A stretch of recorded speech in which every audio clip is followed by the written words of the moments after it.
Part 1. The Mundane Among the Magical.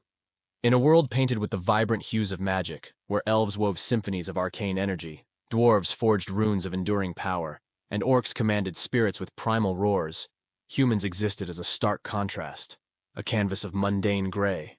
They were the anomaly, the magicless race, relegated to the fringes of a world where even the smallest kobold could conjure a flicker of divine blessing.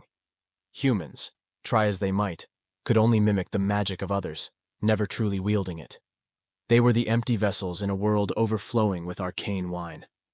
Alixis Whisper, a human woman with eyes that reflected the unyielding curiosity of her race, refused to accept this fate. She saw the world not as a spectrum of magical races, but as a symphony of interconnected energies. She traveled the lands, from the whispering forests of the elves to the subterranean forges of the dwarves, learning their crafts, studying their rituals, and attempting to unlock the secrets of their power. She could mimic the graceful hand movements of an elven spell singer, the precise hammer strikes of a dwarven rune crafter, even the guttural invocations of an orc shaman. The magic remained elusive, a phantom limb she could feel but not control. It was like trying to capture the wind. She could feel its force, but never hold it in her hand. The turning point came not in a grand magical library or a mystical mountaintop, but in the quiet solitude of her own contemplation. She asked a question that no one else had dared to consider. What is mana, truly? The elves spoke of it as the breath of the world, the dwarves as the lifeblood of the earth, the orcs as the whispers of the spirits. But Alixis felt that these were merely descriptions, not definitions. Through years of meditation, study, and relentless self-examination, she discovered the truth. Magic wasn't an external force to be manipulated, but an internal current, a river of power flowing from the soul of every living being. And humans, in their desperate search for external mana, had overlooked the most potent source of all, their own inner selves. Human magic wasn't about borrowed power, but about the raw, untamed potential of the human spirit. It was the will to survive, the resilience to endure, the capacity to love, to dream, to create. It was the very essence of being human. Part 2. The 10 Trials.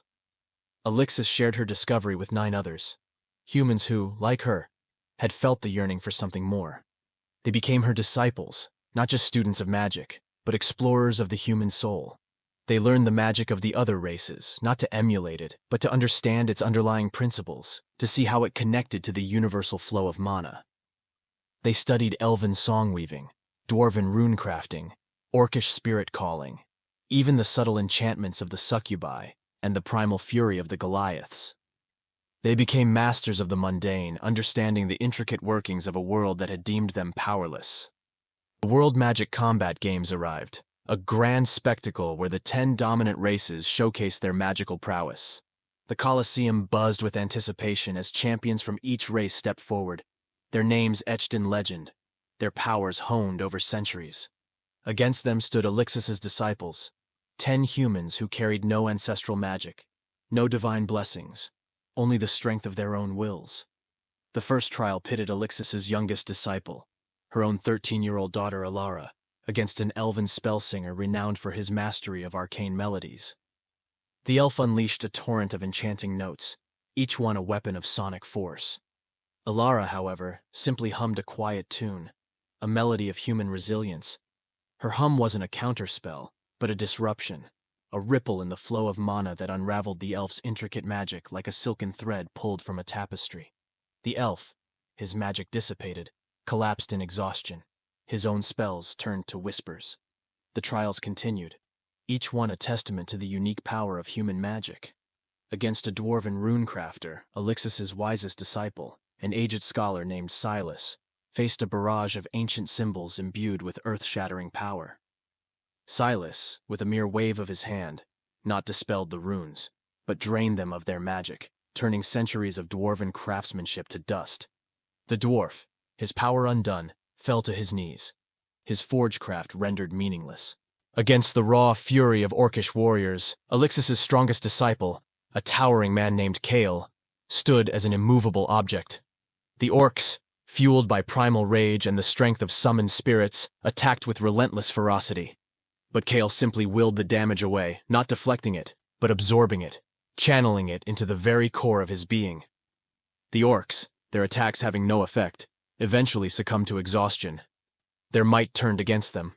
Against a goblin trickster, Alixis's most mischievous disciple, a nimble youth named Finn, engaged in a battle of illusions. The goblin, with his elaborate chants and gestures, conjured phantasms that blurred the lines of reality. Finn, however, needed only a flick of his wrist, a thought, to weave illusions so intricate, so convincing, that the goblin's own magic became lost within them. The goblin, trapped in a labyrinth of Finn's making, surrendered, his trickery outmatched by human ingenuity. Against kobold high priests, Alixis's most serene disciple, a woman named Anya, faced a barrage of divine invocations. The kobolds called upon their gods for blessings and wrath, but Anya remained still, a beacon of inner peace. No prayer could penetrate her serenity, no divine judgment could touch her. The kobolds, their faith shaken, collapsed in awe, whispering that she was a walking god. Against dryad druids, Alixis's most compassionate disciple, a gentle soul named Lyra, faced a legion of summoned beasts. The druids, masters of nature's power, commanded creatures of fang and claw. But Lyra approached the beasts not with force, but with love. She touched them, not with magic, but with empathy, connecting to their primal essence. The beasts, sensing her compassion, refused to fight, turning against their druid masters. The dryads, their own allies turned against them, conceded defeat.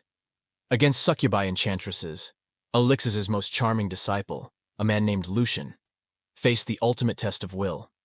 The succubi, masters of seduction and manipulation, sought to ensnare him with their allure, to bend his will to their desires. But Lucian simply smiled, his charisma not a weapon, but a shield. His presence alone captivated the succubi, their own magic turned against them by the sheer force of human charm. The greatest succubus of their kind found herself enamored, her heart lost in the effortless magic of human connection. Against a lizard folk warchief, Alixis's most disciplined disciple, a warrior named Zara, faced a master of combat. The lizard folk, renowned for their martial prowess, attacked with lightning speed and deadly precision. Zara, however, mirrored every move, anticipated every strike, countering before the attack even landed. The lizard folk, masters of war, were defeated not by brute strength, but by human adaptability, by the ability to learn and evolve. Against Goliath warriors, Alixis's most resolute disciple, a stoic giant named Borin, faced the embodiment of raw power. The Goliaths, their bodies etched with runes of primal force, unleashed a storm of earth-shaking blows. Borin, however, stood firm, his will an unyielding mountain. The totems of power, imbued with ancient magic, had no effect on him. The Goliaths, their strength failing to move him, conceded defeat, their primal force no match for human resolve. Part 3. The Breath of Humanity. 9 races had fallen, 9 champions defeated. Only one remained, the champion of the Vulpine race, a demigod warlock whose power was fueled by an ancient entity, a being beyond mortal comprehension. He was a figure of legend, his silver fur gleaming with arcane energy, his 9 tails swirling with raw magical force. The air crackled with power as his patron's presence loomed over the Colosseum. But Alixis Whisper stood ready. She did not raise her hand. She did not utter an incantation. She simply breathed. With that single breath, she released a fraction of her true power, a mere tenth of the vast ocean of mana contained within her soul. It was enough. Enough for the ancient being, the entity beyond time and space, to perceive her. And in that instant, the godlike being faltered. Fear, raw and primal, resonated across the dimensions, touching the warlock's patron. The warlock's magic flickered, his connection to his patron frayed, his tails drooped. And then, he did the only thing he could do. He knelt. Silence descended upon the Colosseum, a silence of disbelief, of awe, of understanding. The 10 races who had for so long. If you love engaging stories like this, make sure to like, subscribe, and turn on notifications to stay updated with all the latest episodes from FY Stories.